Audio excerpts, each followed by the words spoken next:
So, cheers, Ica. Cheers. Cheers. Clink. It's Fritz Cola on my end. What are you drinking? Yeah, as well. Yeah, because I'm New Zealander, but we're both living in Hamburg. Yeah. Hi, I'm Eike from Curvature Games, and yeah.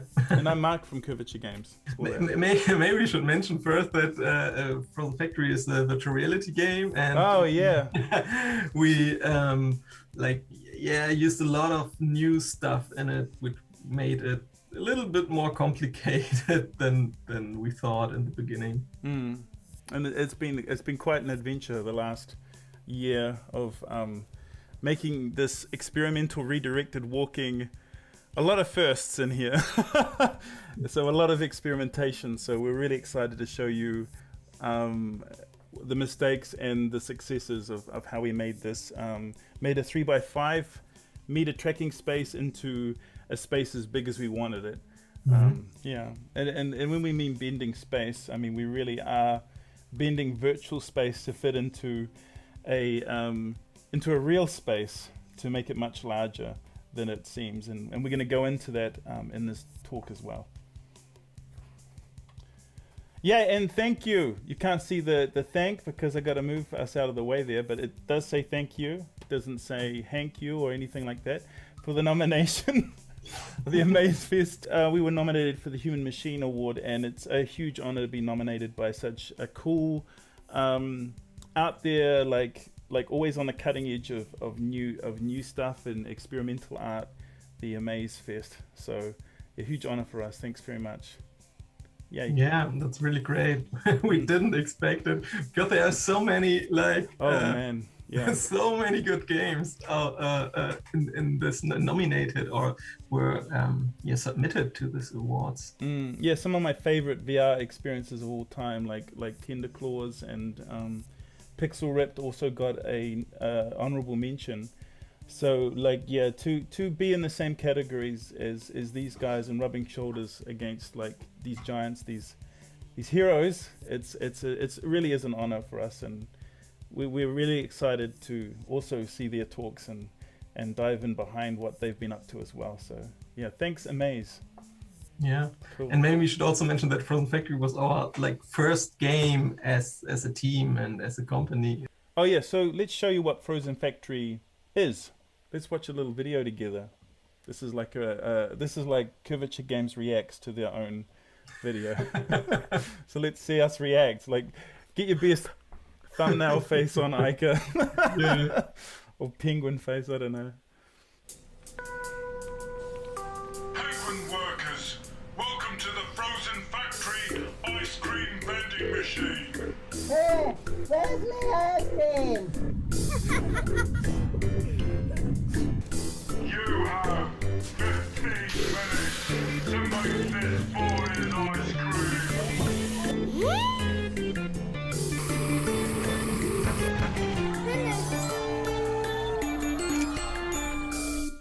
Yeah. Yeah, that's it. That's it. That's the game in 30 seconds. Ica, would you like to introduce the team of beautiful people that made this game? Sure. So we're Curvature Games. We're still a very young company. So we were founded beginning of 2020. Dennis, Hannah, and me started this game studio, and we wanted to develop VR games with a very special locomotion technique called redirected walking. This was more or less the base, and I already worked on this technology before, and then Dennis and Hannah brought this to life together with me. And right now, like 1.5 years later, we are 8 people altogether. And Frozen Factory was our first title, so this was a game we started with. We are already working on other titles and already did a lot of other stuff, but right now, Frozen Factory is finished, and we can talk about the lessons that we learned during this. And if we want to look into the game concept now, like it didn't start as a factory. Before I even joined the company, it was already being worked on. Yeah. Yeah. So yeah. So let's start with what we wanted to make in the beginning. So I already said it was the first game that we worked on, and it was like in the beginning we made a lot of brainstorming. So we knew we wanted to make VR games, innovative VR games that uses this redirected walking technique. We'll come to this later, what redirected walking exactly is, but it's about like using the space that you have in reality in a very efficient way. And we thought about different ideas for this, and we were also thinking about like, do we do a home consumer VR title or a location-based VR game? And we decided to start with a location-based VR game. So for a game that is played in arcades and shopping malls and like family entertainment centers and so on. And we also like we thought, okay, let's start with a kind of escape room game, but this was a very like, yeah, it's not really a escape the room game, but the general idea was, okay, let's do something like this, but much shorter, so only like 10 to 15 minutes, and for only 2 people, because for the most other escape room games like took 1 hour and are for 4 to 6 players or so. And yeah, we wanted it way shorter and with less people. And then the idea was, okay, we also wanted to be really accessible, and you shouldn't really learn a lot of stuff before you jump into the game. So because if you only have 15 minutes playtimes, you don't want to spend like 5 minutes with learning how the controller works or something, or which buttons you need to press. So we decided to use hand tracking in this game, really intuitive gestures with that you can do with the hand tracking that the Oculus Quest supports.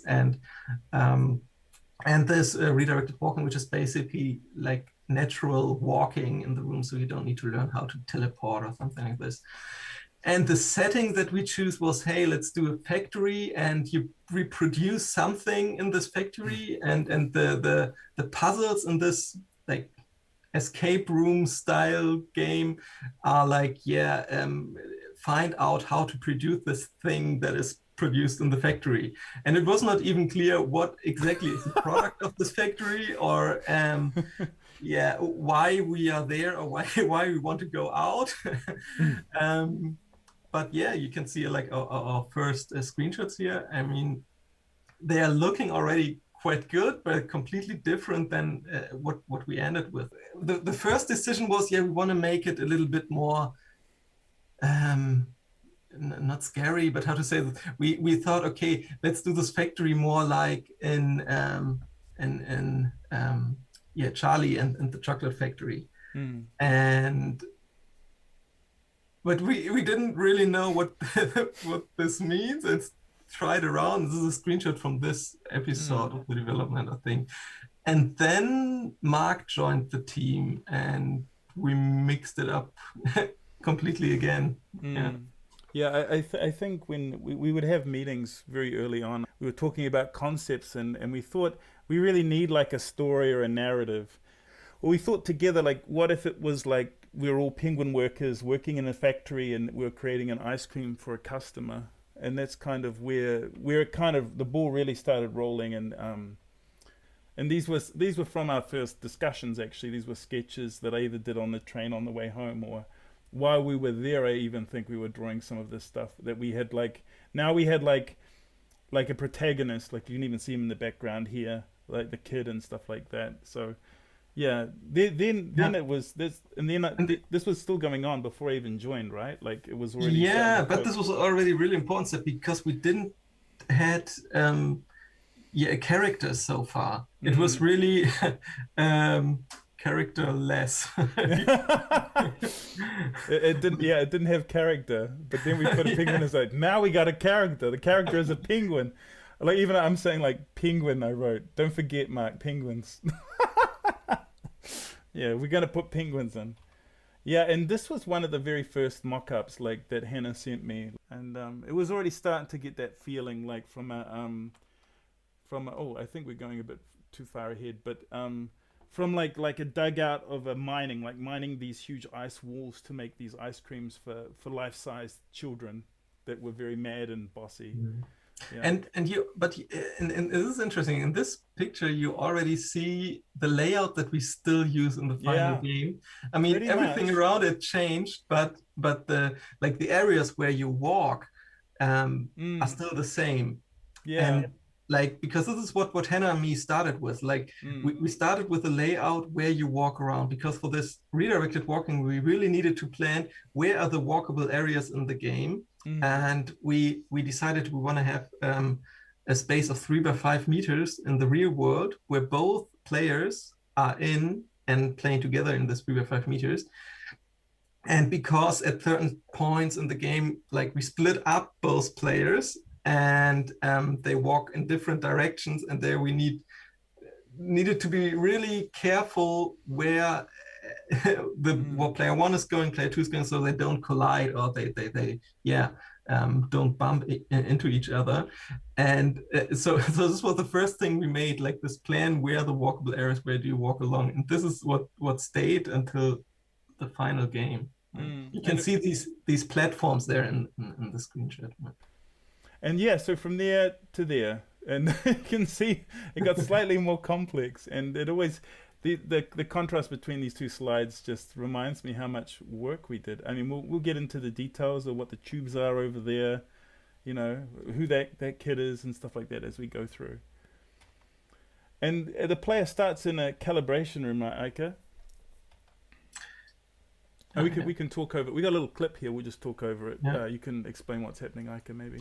Yeah, I mean, as soon as the player mount their headsets, they are in this room, and when both players are there, they are staying in front of this vending machine, and the idea is this is the vending machine you're going into, and when both players step onto the start button, they will be transferred into penguins and enter this gigantic vending machine. It's like guiding him in. Beep, beep, beep. Yeah, and the idea is you're these penguin workers, and in the vending machine there's this frozen factory that produces ice cream, and all the penguins are really small, and from outside you can look into and see them working in there. And it was just more they see the vending machine, they go stand on their foot markers, and then we wait for the other player to stand on their markers, and then we load into the main scene. But this also changed as well. So we wanted a really sort of blank avatar that didn't have any character, the opposite of what we actually have in the end. So I was inspired by the virtual reality VR headset from Sega that was never released. And this was kind of the thing, the hands are even little cubey hands, so that we don't have any distractions. So before you're a penguin, it's all very simplified in this blue room. The reason for this is also that we calibrate the height of this penguin avatar correctly. Yeah. So, and if you directly have this penguin avatar when you start the game, you could end up with the wrong height, so that you're taller or smaller than you actually are. But so we needed a point where you stand still and into the thing, and it was also good because and then you turn into, and then you calibrate this whole avatar, and if you're taller, then also this whole penguin avatar is more stretched, and it's really funny then to see other people and look up to them, or look down if they're children or so. Yeah, I mean, this is a family game, so it's really important that we make every penguin the right size, and seeing parents playing with their kids is always the funnest, because you get a tall penguin. It reminds me of little Pingu cartoons with the penguins talking to each other, the dad penguin telling the little baby penguin what to do. Sorry, it's stop motion animation, it's not a cartoon, but yeah, anyway, you get the idea. And this was just a basic concept for what it would look like, because we want this feeling of enormity, and I think Tim did a really good job. Tim's our technical artist. He did the vending machine and did a fantastic job on it. And yeah, and I guess we can move on to penguins because we've been talking about penguins. We have to front load actually what the game is before we guide you through the game, just so you know, because there was a lot of stuff about just getting penguins into the game. When we started with having like now we have a character, now we have a penguin, now let's put this penguin everywhere in the factory. Yeah. Once we had it, we're like, hallelujah, let's animate them everywhere. And this is just a sketch. We actually outsourced Leon, a very talented artist, did the 3D models, but they didn't always look like this. This is just a quick sketch that I did as a GIF. I gave it to Leon, and that's one of the fun parts of being a designer, is like just drawing something rough and kind of crappy, and then just getting someone more talented than you to make it look fantastic. So yeah, that was really cool. But when we first started talking about penguins, there was a lot to think about, right, Ika? Like, I mean, there's a lot going on. Like, if like Collier was kind of spearheaded the logic of this, and there was a lot of iteration.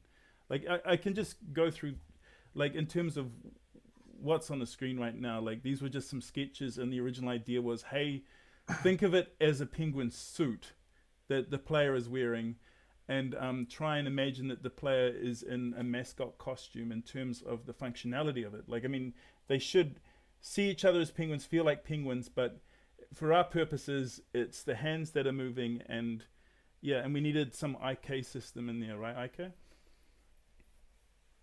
Yeah. Yeah. So we were also not sure from the beginning if we have a full avatar, like, or if we just stay with just hands and head, like often in VR. But I'm really happy now that we have this full avatar, and also Collier had a lot of work with this inverse kinematics for the avatar. Yeah. I mean, this was kind of the style, like the ideal style that we wanted. I mean, there was a lot of like sort of ring fit as their models looked really nice on a Switch. So this kind of thing for like mobile headsets was kind of the target, you know, of what sort of fidelity we wanted. But it didn't change that much once. I mean, it changed a lot. I'll explain. Look at this. So you can see that there's an IK model rigged in the middle picture here, and there was a lot of, hey, we got to make the hands shorter at the beginning, and then they stretch to be bigger, and a lot of back and forth with Leon and Collier and Hannah and myself to get them looking like they did. Like the picture on the left, right, Ika, like that was just kind of floating bodies at the very beginning, right? Yeah. And they had these big muscles, these massive pectoral muscles. They were like buff penguins for a while. It's funny that you have this employee ID card on the slide, because this is something like we wanted to have that the penguins wear these cards because they're employees of the factory, and that you could look on them, and like the fun thing is that they all have the same picture. They were kind of like faceless. But they didn't make it into the game because it was a task. We always said, that's not so important. Let's do it when everything else is done. But this point was never reached. So maybe once it reaches the arcades, maybe there'll be a patch. But we'll see. I mean, we also needed to explain, like, for some festivals where we showed the game. That's why we have this little GIF of pixel art of the penguins. Just don't use controllers, just use your hands. And also Collier came up with this really cool system where we could have the beak move in time with the wave files that are coming through from each person talking. So we have this very primitive lip syncing when people talk, but it was very complex. Like, this is some of our earliest tests, or mid development cycle, I would say, for the penguin, of us testing the game. And you can see like a lot of the outside is very but it was already so cool to stand in front of each other and having your hands and being able to touch each other, like high five. So that was super cool. So simple, but it's also so like, but with COVID we had many more meetings as penguins than we did as humans, like for a ratio, you know. And I think this is one of the first times that Malta and yourself, Ika, were there, right? Like after COVID, like actually testing the game. And Malta and me did this several times. To test things throughout out. development. And they slowly upgraded, and then just with more polish, you know, it came to this where you see them looking more polished and more sort of natural in their poses. Yeah, and and then you can see them in the intro room, which is what we're going to talk about next. Intro room. Let's play the clip.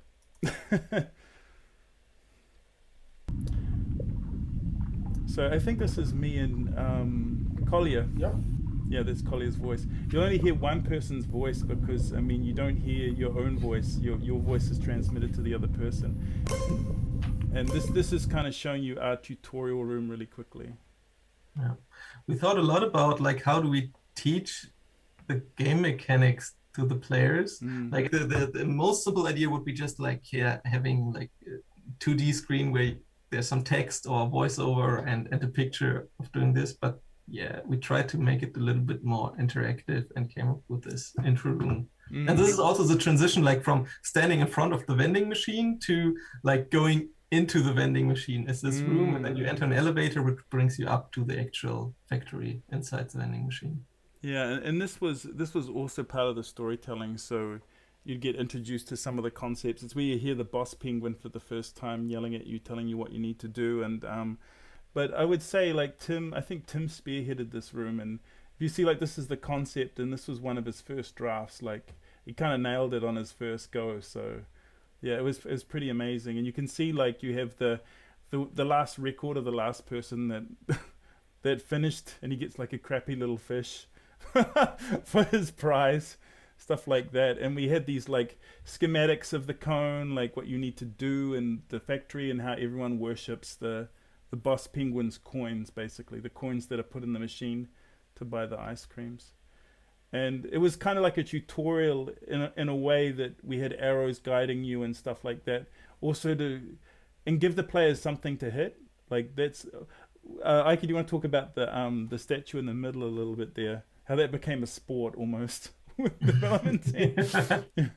Yeah. Like actually, like the first task in this tutorial is to like push these ingredients, like the milk on the left side and the what is it? Flour, I think. Flour, sugar, I think. Sugar on the right side. Yeah, you just need to push it because you also need to do it later in the game. And then in the middle of the room, there's a statue and there's a sign like "Don't push." Yeah. Of course, like if there's a sign "Don't push," what do you do?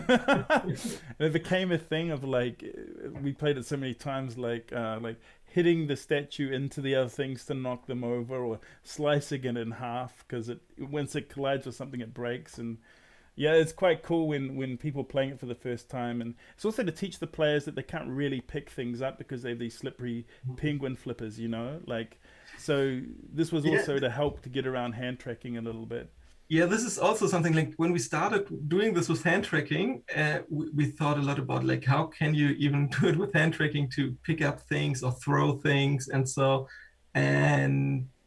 yeah, it was really soon that we decided, okay, in our game you cannot pick up anything, you cannot throw anything. It's too complicated. I mean, it's complicated to implement, but it's also complicated to learn, like to teach this to players. How do you grab anything? And also because of that, we didn't do it, and we like relied on more simple interactions. And this is just a quick playthrough of these are my kids playing the game for the first time, and you can see all of this in action. Welcome to the Frozen Factory ice cream vending machine. Make sure it's not too loud. Oh, yeah, it's okay. Yeah, here you can see them just kind of playing around and yeah. And this is also like a lot of the fun in this game, just to be together in the same tracking space and be able to interact virtually as well as in the real environment. And yeah, I mean, yeah, they were playing with each other a lot during this, and even the boss penguin was yelling at them, and yeah, and this is so let's start talking about the puzzles. But before we even start talking about the puzzles, we've got to talk about some stuff here. So the first puzzle is baking the ice cream cone, and this was even in the original demo, right, Ica? Like the one before it was penguins.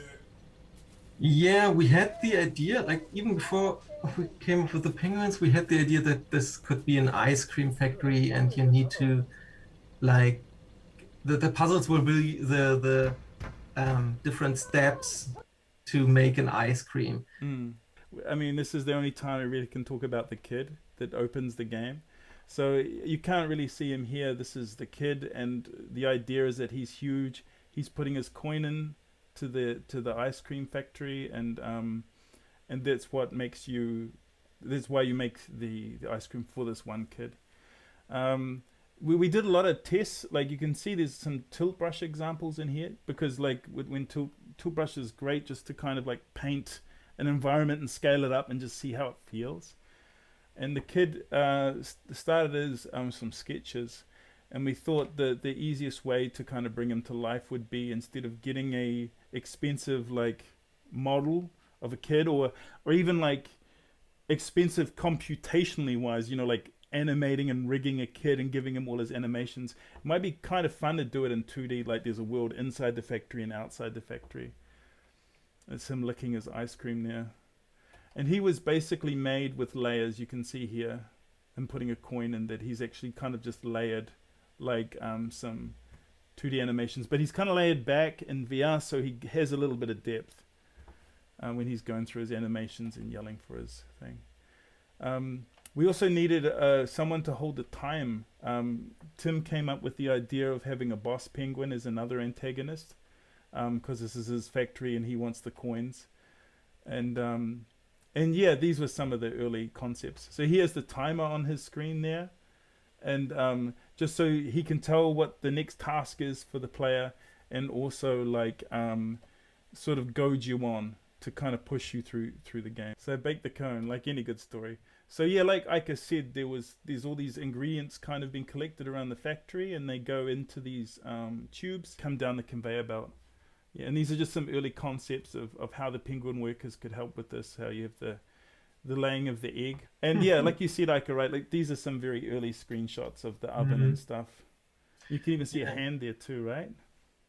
Yeah, we had the idea of conveyor belts very early, and they also made it in the final game. So there are ingredients on conveyor belts, and you need to pick the correct ingredients for making the cone. And there was a system of different conveyor belts, and you need to push the correct ingredients on the correct conveyor belt so they enter the come to the correct destination. And it was, but this, I think this was not the first thing. I think first, or maybe in addition to this, we also had the idea, okay, when the cone is there, you need to grab it and bring it somewhere. Or okay, then we came up with, no, we cannot grab in our game, so we need to push it. And then we had this cone, and we needed to push it at a certain point. When it was baked, it came on this conveyor belt, but then you needed to push it from the conveyor belt into these drones in the correct moment. Yeah, and but this also like this only worked in 80% of the cases. Like, 80% of the times, it worked. But first problem was when you didn't push it into the drone and you missed it or so. Then you needed to bake the whole cone again. Yeah, this took like so long, and it was just repeating the same stuff again and again until you finally pushed it into the drone. This was really good, and it could also break. Like we had this cone that this was really. Why did we do this? Thinking back, it's so mean.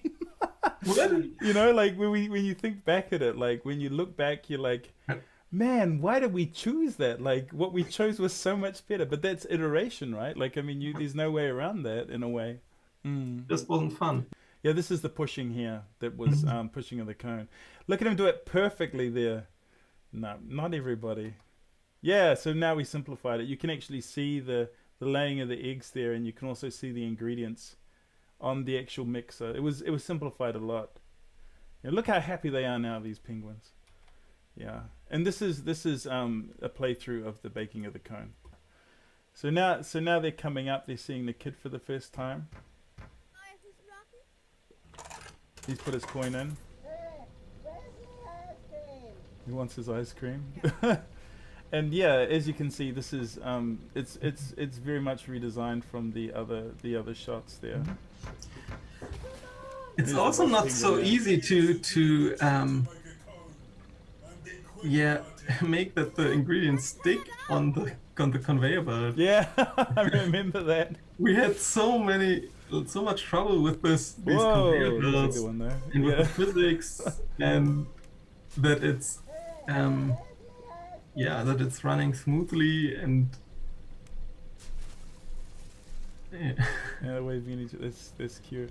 Yeah, it's true, and I think even right up to the end, the physics were being updated. I think there was even like some physics syncing thing that Tim did in one of the builds that even helped a little bit as well. Like there was so much iteration. Or the hitboxes of the actual things need to be really flat, otherwise they fall. Because you see, my son is doing like a sweep to knock them in because he likes to punch them in. He thinks it's fun. And my daughter's actually using 2 hands, you know, and they're almost done. They only got one more thing to put in, which is some milk. Oh, come on, you got this. Yeah, boy. And then we play a little success jingle. I love how all the ingredients go back. There was also like a performance thing, right, Ica? Like to get rid of all the the ingredients, so we wouldn't have. Yeah, I mean, to render them. you need to take care that they all are removed. Otherwise, you have a lot of objects in the scene. Yeah, there's so much going. I mean, this is also like, keep in mind, all running on a mobile headset. Like this still is some sorcery going on for such a huge environment. Yeah, so puzzle 2 is fill the cone. This also went through, I think, mainly 2 major changes, right, Ica? Yeah.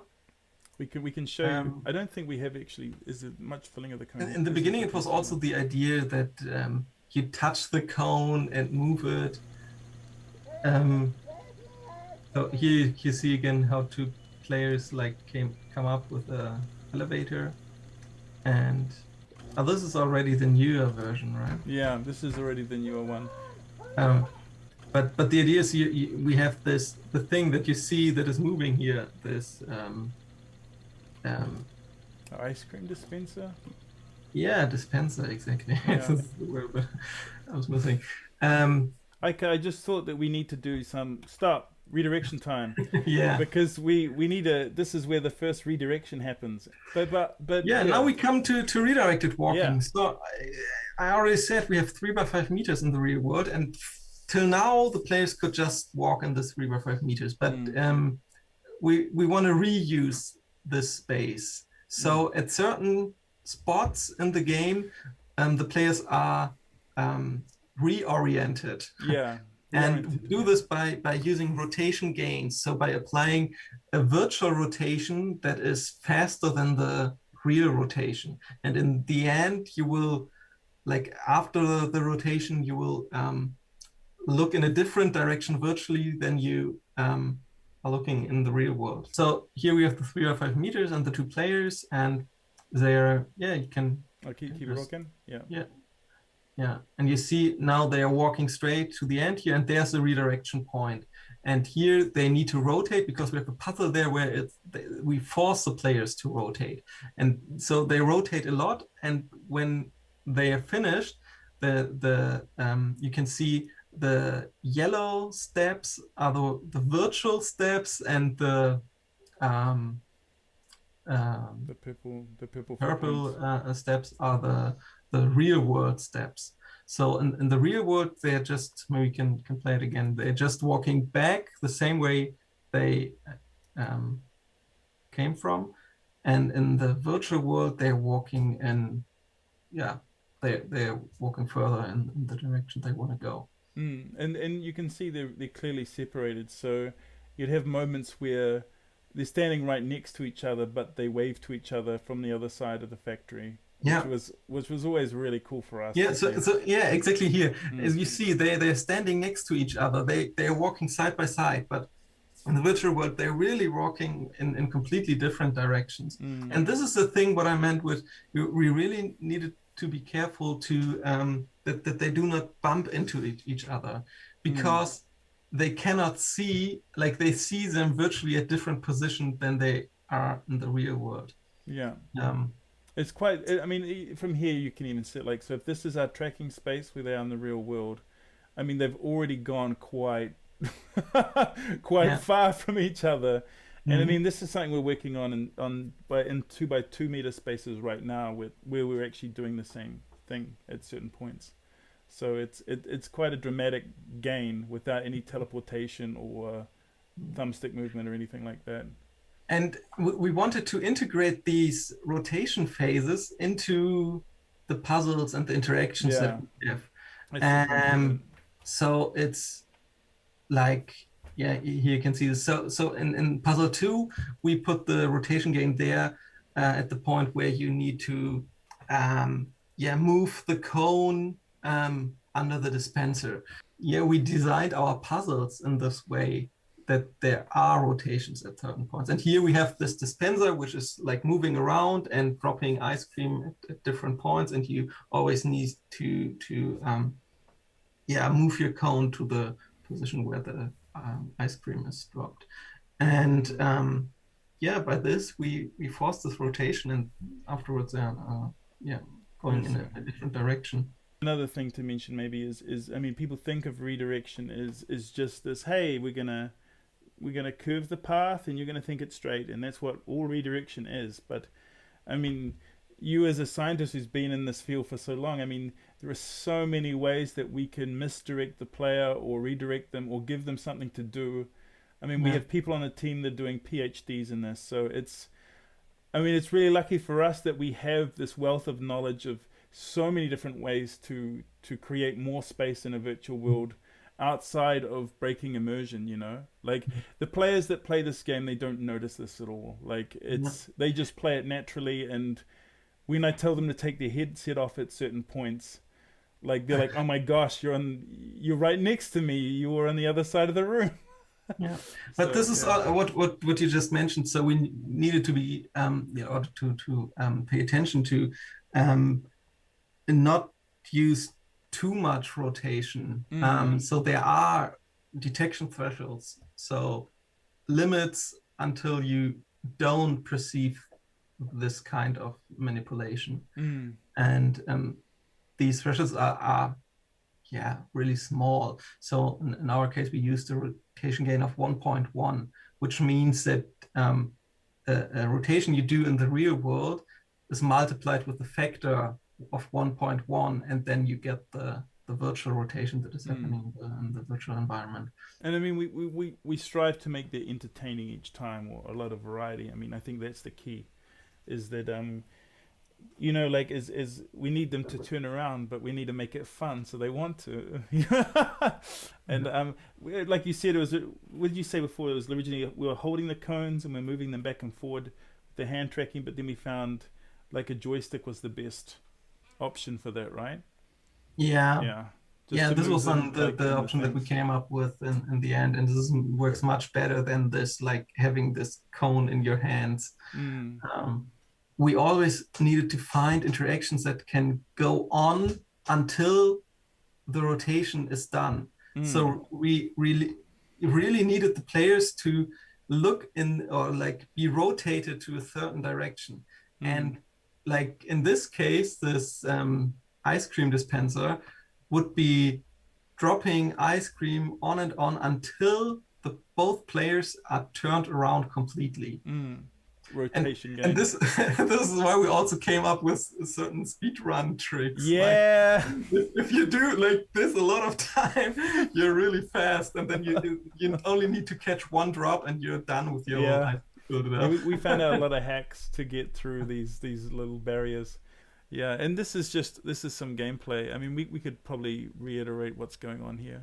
So they walk up to the thing, they open the gate for each other, I think, with this one here. So there's a lot of cooperation going on as well. And I think we're actually in the girl's view right now, it's Maya's view. And she's moving the cones with her hands, and there's the boss penguin yelling at her. Yeah. I mean, we could probably... Ice cream looks so delicious. It does.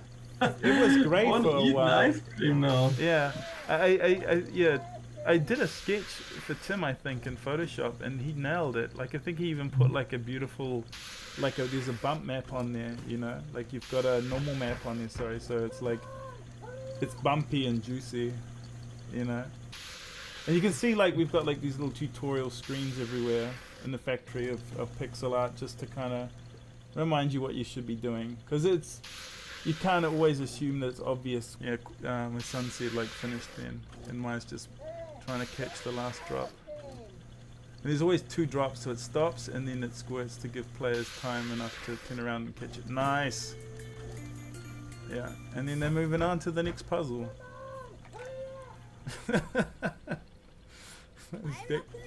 That kid, oh my god. Puzzle 3, pump and squirt cream. Oh yeah. Yeah, so the next step of getting an ice cream is pumping cream on it, right? Yeah. Yeah, we have another rotation gain here, and this is why we need to force a player to switch between 2 different machines that he need to use. One on the left side and one on the right side, and on the left side you need to pump, and on the right side you need to squirt.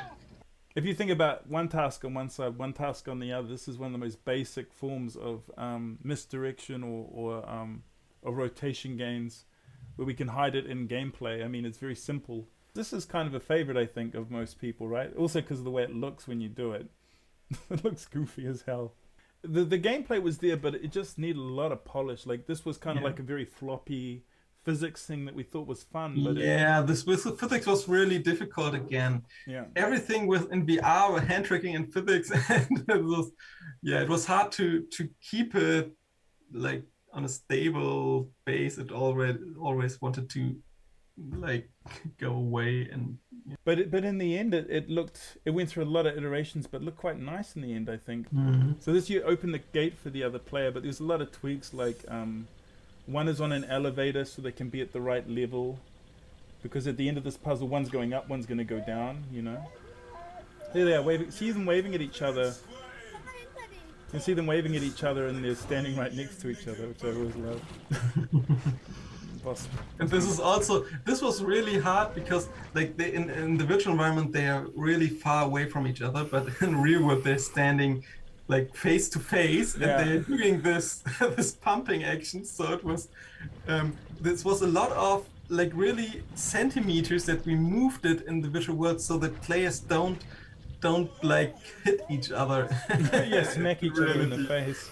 Several times we had to readjust these machines, like put it like 2 centimeters to the right, and but now finally I think we're good. So it looks really close if you look on the camera.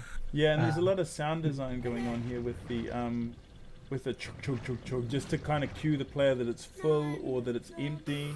It's like, you know, sound effects. A lot of sound effects captured in my basement with like whipped cream and stuff.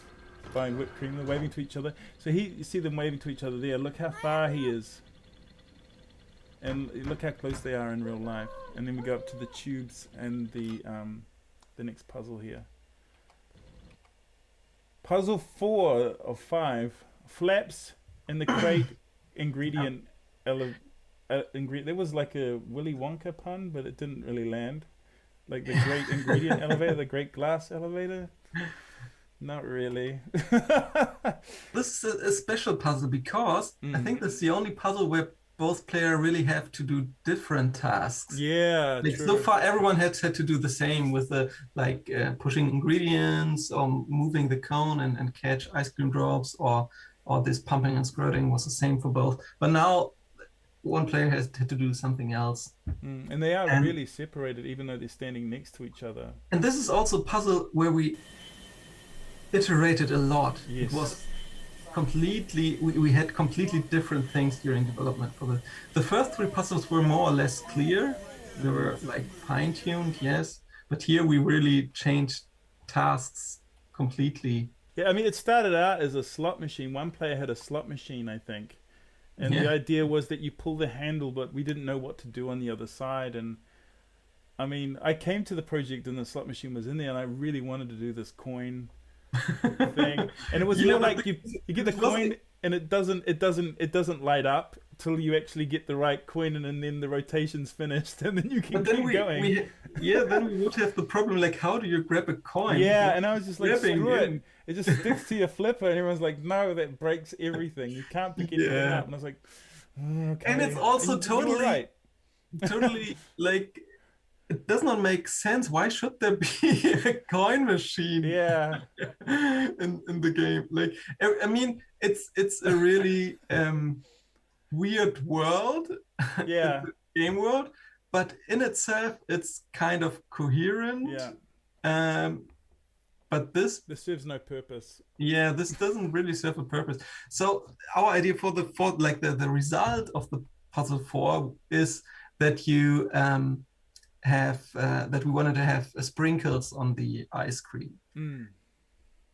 And like now we thought about, like, yeah, what kind of task could you do to end up with these sprinkles? And I think Hannah came up with the idea of these tubes that the ingredients are kind of cut up into chunks. They go down the tubes, go into the elevator where they get ground down to sprinkles, and then they shoot back up. And the tubes, the tubes with the flaps, and you have to knock the flaps down the right. All the chocolate will send chocolate, or all the candy canes will send candy canes to the elevator. And the idea was that when they run out of when one ingredient's full, the player will ask the other one over the microphone for the next ingredient, because they can still communicate to each other. So we wanted it still to be cooperative, because it looks really complicated, and it was, and it really was. I mean, it was simplified almost in a lot of ways, you know, but it still was very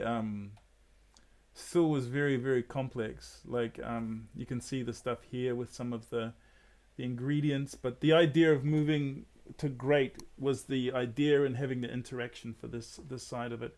And as you grate, it moves up with the rotation, so that is when you're fully rotated, the elevator reaches the top. Yeah. But this was also, like, we iterated also on this a lot, because here you still see that it's hard to close the flap. Yeah. And to fix is like that it's not too easy, but also not too hard, and that it makes fun to close these flaps. Yeah, so he said, he's speaking in German, he said more chocolate. Oh, he's up. You can see him right at the top there. Yeah, they did it. Yeah. So this was also, like, our idea was that we divide the players for a certain period in the game, and then we bring them back together in the end. So puzzle 5 is the last puzzle, and we have them again, both players together on one platform, and then again we have a one-on-one mapping or one-to-one mapping. So then, like, real and virtual world, back together. back together. So if the virtual penguin stands in front of you, then also the real player stands in front of you. Yeah, we go back to one-to-one. And this is not easy to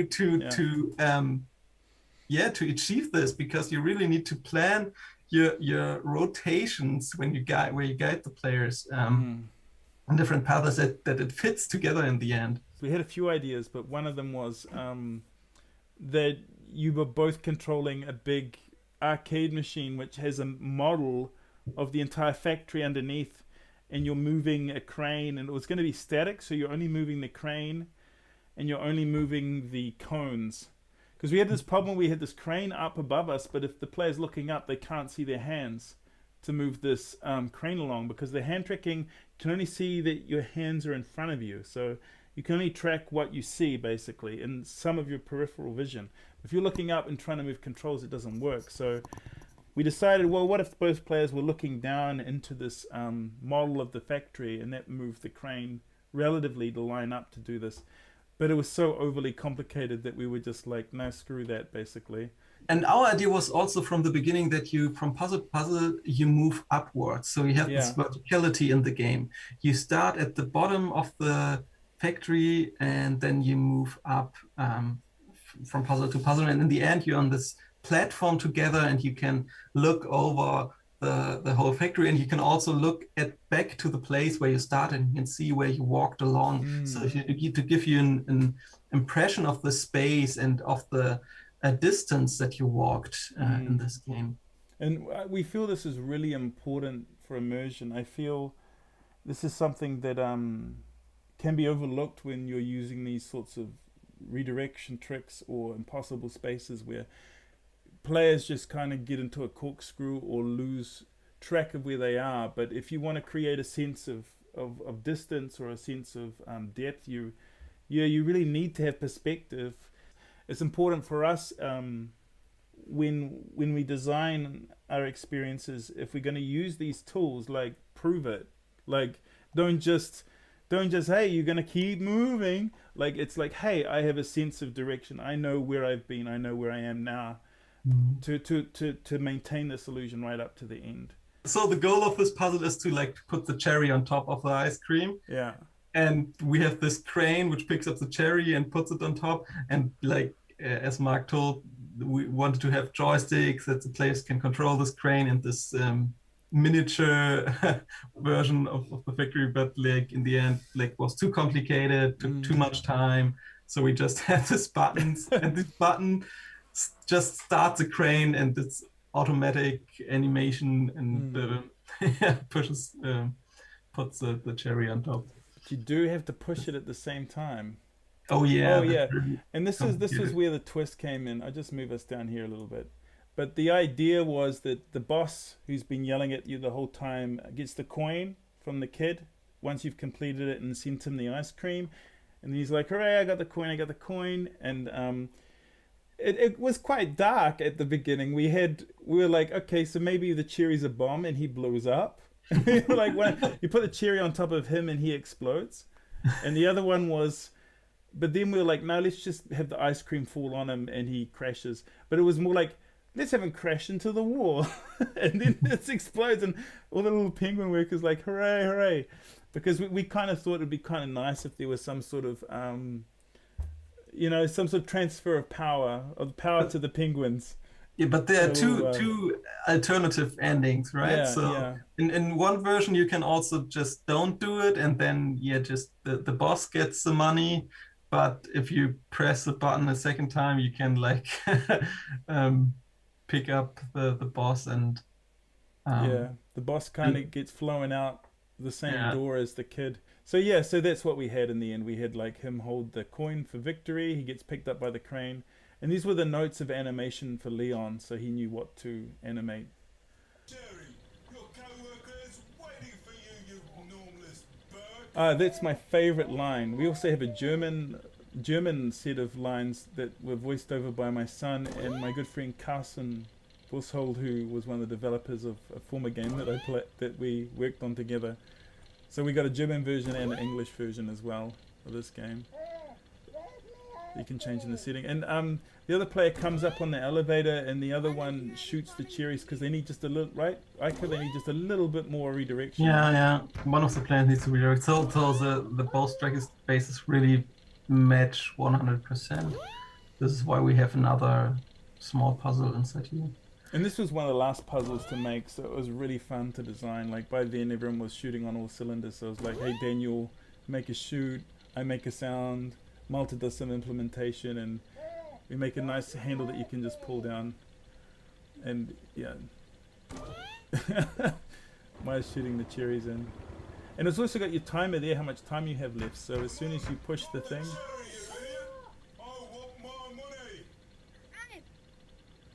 you have to push it together. And then this is an outside shot, so you can see the cherry being picked up for the two players. And we wanted, and this crane is huge, so they're looking right up at it, and it's supposed to be quite dramatic that this huge crane's one job is to drop a cherry.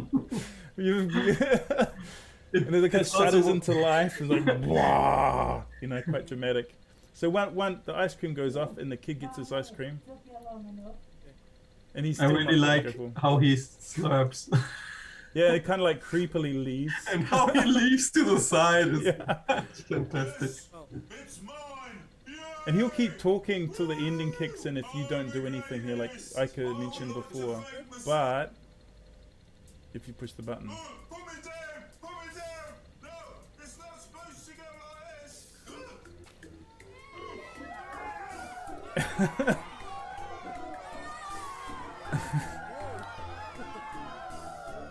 All the little penguins are cheering in the factory. Yeah. I mentioned Leon, like tube wavy guy. We need a tube wavy penguin. Yeah, and then they go to the exit room after they've dispatched of the evil boss penguin. Yeah. And it gives you your time, like how quick you were. Yeah. Yeah. Oh, And by that's- the way. Yeah. And that's it. Yeah. This was a really, really fun development. Yeah, it really was. And I mean, we could mention quickly the names of all the team members who worked on what. So, Ike, do you wanna go through everybody's names and? Yeah. So basically, Koya and Malte were the programmers in the team and did most of the puzzles and redirection algorithms and everything else. So Koya also did the whole IK stuff with the character and a lot of the network stuff in the game. We had Daniel, who was doing double duties on coding and 3D modeling, and we had Hannah on the art team as well, also on production and scheduling, doing 3D modeling, and so was Tim, and Tim was also the technical artist, getting everything under to frame rate and performance. And Yeah, and both of like them, Hannah and Tim, and also Mark were responsible for this great art style that now on the final game. Like, I think, yeah. I was in charge of 2D art and concepting and game design and stuff like that, and so And the was Alfred sounds too. and Oh, and the music. sound and the music. Yeah. Yeah, And you brought in a lot of the ideas that made the game what it is now. Yeah, I mean, it was cool working with a team of people that inputted and brought so much of themselves to the project too. Like, I mean, I think I'm constantly surprised when you have a kernel of an idea and people adapt it and make it better. And I think like you and this whole team, like I think we said before, collectively doing level design and stuff was great. You know, and Ike and you also doing a lot of programming yourself and management, and yeah, there's a lot that goes on behind the scenes. In the beginning, I started to do all the programming for this game, but very soon Malte and Koya took over, and I did more of the level design and general game design stuff. Yeah, and also Dennis was has been fantastic as marketing and getting everything.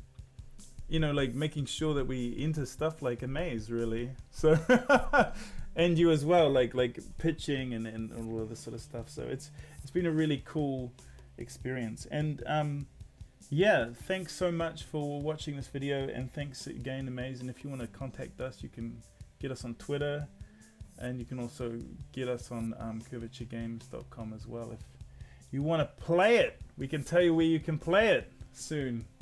And via Penguin, or we could give you a guided tour. Thanks for joining me on this retrospective of Frozen Factory. Yeah, it feels was nice. a pleasure. Doesn't It was really, really nice. Yeah. To see all the stuff again. I forgot most of it myself. it? Me too.